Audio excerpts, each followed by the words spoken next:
Welcome to Spiritual Street Fighter, a podcast about the intersection of gaming and life. This is episode 9, 6-0 versus 4-6. Placing second is good. A few weeks ago, Capcom Cup champion IDOM made waves on FGC Twitter when posing the following question: who is better, player A with a record of 6-0 in EVO Grand Finals, or player B with a record of 4-6 in EVO Grand Finals?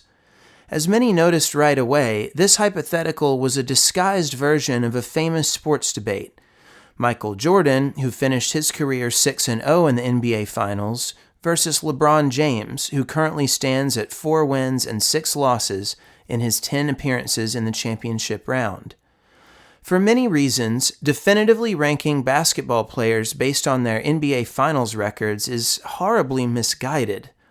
This statistic is not completely meaningless when evaluating players, and should be a part of any debate, but it should remain just that, one part of a rich, multifaceted resume comparison. For starters, basketball is a team sport. Enough said.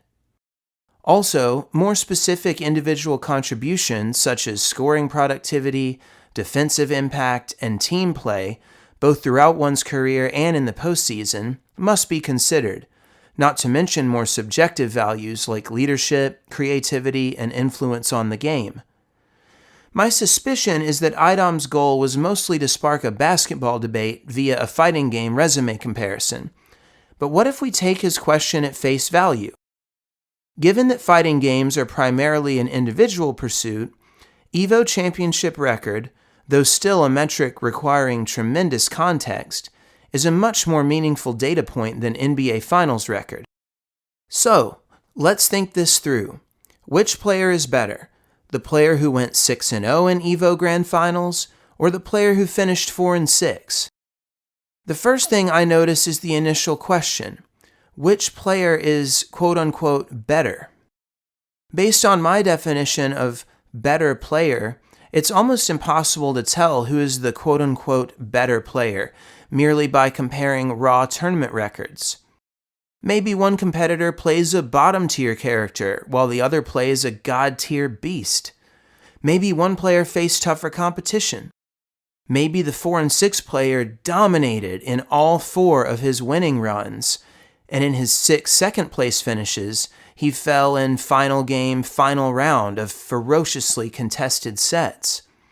Or maybe the opposite is true, and he only won 2 of his titles due to his opponent's severe missed inputs or even equipment malfunctions, and all of his half-dozen Grand Finals losses were 6-0 hellfire destructions against him.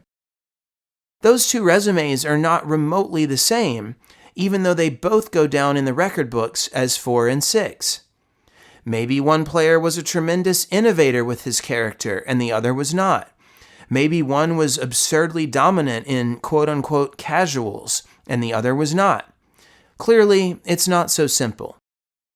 IDOM wisely, for the sake of argument, specified that both players simply drowned in pools in all of their other EVO appearances, thus making their resumes completely identical aside from their finals records.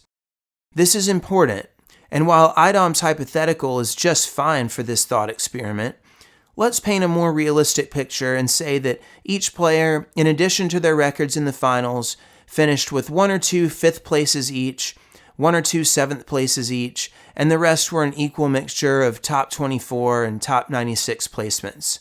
And just to make it fun, assume they also each drowned in pools once. The specifics aren't important, and you get the idea. They had a mixture of strong results, with the usual ups and downs you would see from any player outside of their finals appearances. Another great point raised by commenters was the potential head-to-head record of the 2 players. If several of the 4-6 players' losses were to the 6-0 player, this could impact perception. In our example, let's assume that the 2 players either played 2 different games or played the same game in different eras. Let's also assume that their levels of competition were identical. With all of that said, I argue that 4-6 in EVO Grand Finals is a stronger record than 6-0. For a variety of reasons, such as the outsized rewards given only to first-place finishers, social pressure, perfectionism, and the personal pain of coming in second, many people become and remain convinced that, quote-unquote, second place is the first-place loser. The only thing that matters is championships, gold medal or bust. Aiming to be number one and settling for nothing less than the best can be a powerful and effective mentality, and there's a certain appeal to the swagger and toughness conveyed by this hardcore philosophy. In reality, though, putting value only in first place and diminishing second not only flirts with unhealthiness and, dare I say, toxicity, but also it's just not reflective of reality. Bringing home the silver medal in a tournament of 500 or 1,000 or even 18 people is not the same as going 0-2 and finishing in last place. In fact, finishing second is literally the best possible thing you can achieve other than winning it all. It means you came, results-wise, literally as close as possible to winning the tournament without actually winning the tournament. As a rule, it means you were very much in the hunt. It means you were right there, competing at the highest level at that event. And that's very important. And even though it's far less glamorous than placing first, it's something we should highly value. Let's look at an example close to my heart that influenced how I see this. Many of you know that I'm a hardcore Alabama football fan, and the sports-inclined among you might have heard of a man named Paul Bear Bryant. He coached Alabama for 25 years, winning 6 national championships, and is objectively one of the greatest and most successful coaches in the history of American sports. As I learned about his tenure at Alabama, I became saddened to learn that quite a few times his Alabama teams made it all the way to the national championship game and lost. In 1971, Alabama dominated a tough schedule during the regular season and went into the bowl game undefeated before getting blown out by a Nebraska team that many consider one of the best in college football history. If they hadn't run into a once-in-a-generation team, they probably would have won it all that year, but they couldn't hang. The very next year, they went into their final 2 games undefeated before losing to 2 top 10 teams by a combined 5 points. If only a couple more bounces had gone their way, that would have been another national championship season. Raised on the Michael Jordan mentality, I was disappointed to learn all of this. Was Alabama under Bear Bryant a bunch of choke artists? It seemed to me like Bama just wasn't clutch enough. If you get to the national championship game and you're a legend, aren't you supposed to win? Bear Bryant's Bama squads were also subject to some horrendously bad luck. In 1966, the Tide finished as the only undefeated team in the nation, but somewhat inexplicably finished number 3 in the rankings, behind Notre Dame and Michigan State, who had played each other and famously tied. As I looked deeper, though, I discovered something interesting. Some of the national championships Alabama actually did win were themselves extremely lucky. One year, they went into the bowl game ranked 4th, but the number 1 and number 2 ranked teams both lost, so when Alabama defeated number 3 Nebraska, they became national champions, despite a less than stellar record. The same kind of thing happened several times at Alabama under Nick Saban decades later. At the start of his tenure, Nick Saban seemed unbeatable in championship settings, but eventually he did lose 3 national championship games, 2 in the final couple of plays and 1 in a blowout.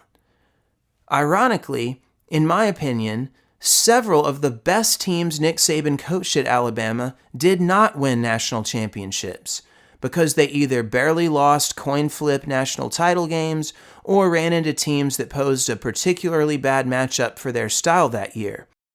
On the flip side, major strokes of luck were involved in several of Saban's successful championship runs. It happens.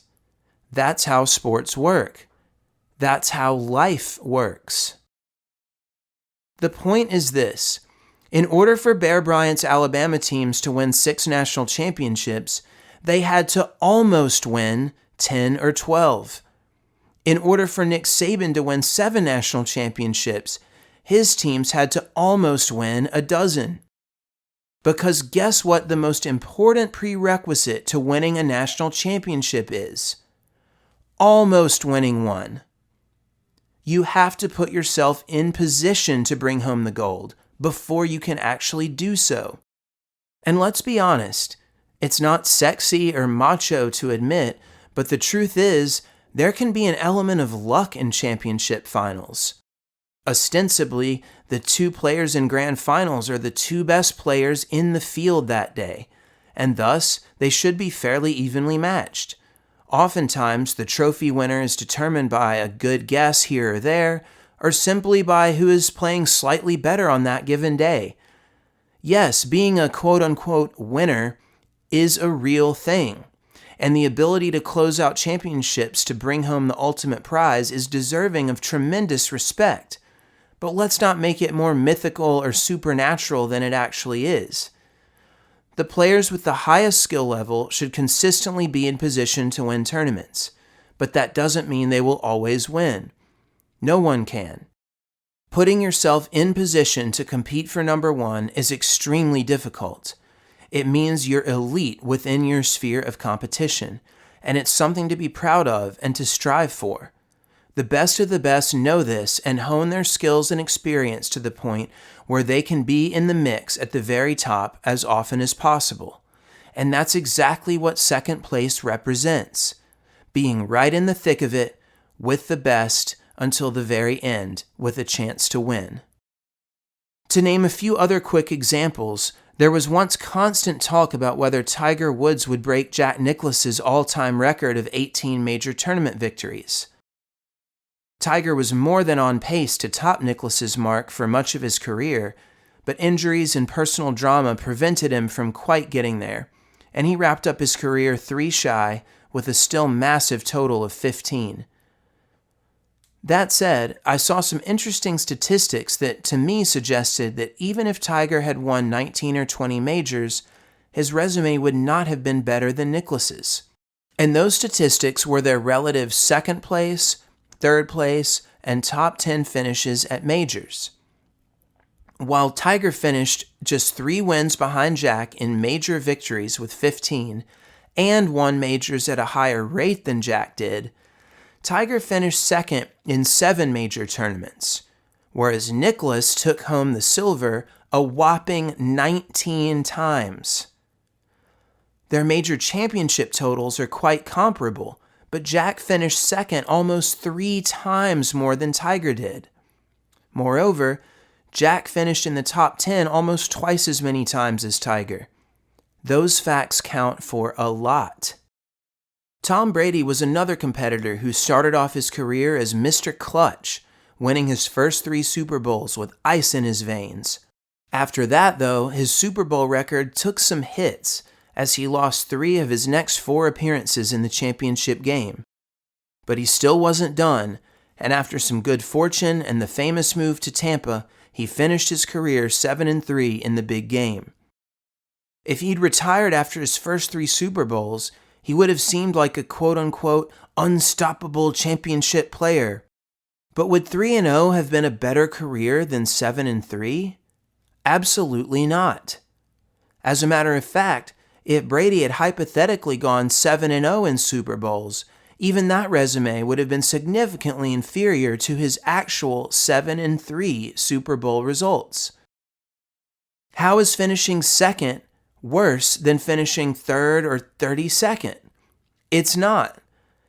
Sure, I remember watching Brady walk off the Super Bowl field, devastated in defeat, more than once.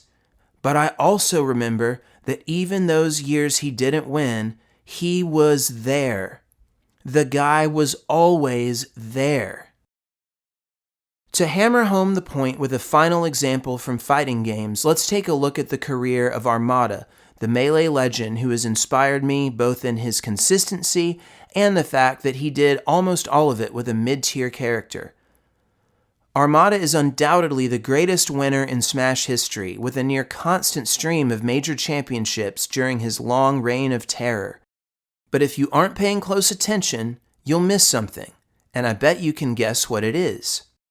That's right, he suffered a generous handful of gut-wrenching Grand Finals losses. He won 2 super stacked EVO championships, but on either side of those was a brutal Grand Finals defeat. He won Apex twice, but he finished as first-place loser twice there as well. At the end of the day, Michael Jordan's 6-0 in the NBA Finals was extremely impressive, especially considering how he played in those series, deservedly earning 6 NBA Finals MVPs, and his championship output is certainly one of the great achievements that make him arguably the greatest basketball player in history. Basketball isn't my main sport, but I know plenty about it, and I actually do think Jordan was better than LeBron. But it's not simply because Jordan was 6-0 in the NBA Finals. It's because Jordan led the league in scoring more times than any player ever. He was also elite defensively.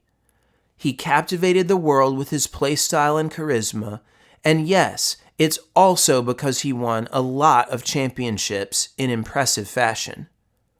But if Jordan had been 5-1 or 4-2 or 5-5 or even 8-0 in NBA Finals, I think he would deserve, all else being equal, essentially the exact same lofty status that he currently has at 6-0. And let me point out one more thing. The way I see it, Michael Jordan wasn't 6-0 in NBA championships. He was 6-9. Because the other 9 years of his career, he didn't even make it to the finals. Winning 6 championships in 15 seasons is incredible, but let's not besmirch someone for placing second when many other players didn't even make it there. Is silver as good as gold? No. Gold is significantly better. And I'm not suggesting that any competitor should jump for joy immediately after losing in grand finals. But I do believe, all else being equal, 4-6 in grand finals is probably the superior resume to 6-0. It's not as sexy, it's not as perfect, it's in some ways not as legend-inspiring. But if we're being honest and objective, it's probably better. And whether 4-6 or 6-0 is superior, we should all agree that second place in a highly competitive tournament is an excellent result.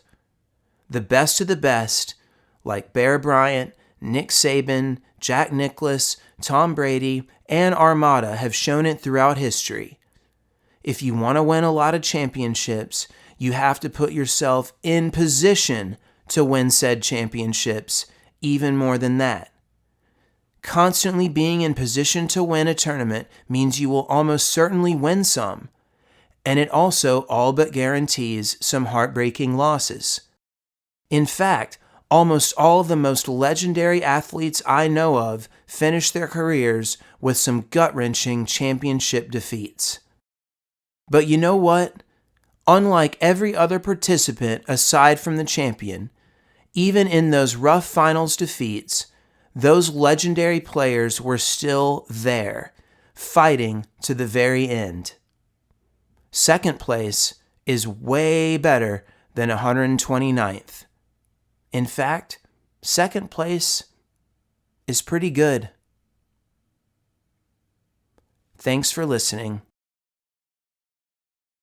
Misotsu.